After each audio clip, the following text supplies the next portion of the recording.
저와 여러분이 되기를 주의 이름으로 축복합니다. 기도하겠습니다.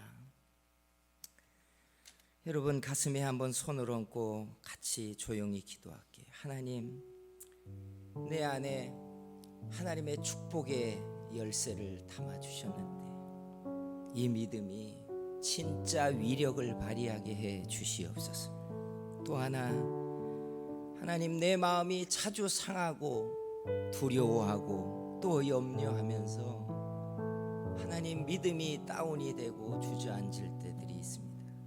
내 마음을 지켜달라고 우리가 조용히 주여 삼차 같이 기도합니다. 주여, 주여, 주여. 사랑하시는 우리 하나님, 이렇게 추수감사주일에 우리가 열매가 되어 하나님 앞에 영광이 되고자 하는데 그 과정에서 우리가 우리에게 담아주신 하늘의 축복의 열쇠인 믿음을 또 보게 주시옵소서. 날마다 우리는 세상에 우리가 살고 있는 이 시스템 안에서 하나님이 역사해 주기를 바라는, 한 번도 성경은 우리가 생각하는 이성적인 방법으로 일하신 적이 없습니다. 믿을 수 없고 안정할 수 없는 방법으로 언제나 일하셨는데 주님, 이게 하나님의 영광을 나타내는 하나님의 방식이었고 열쇠였습니다.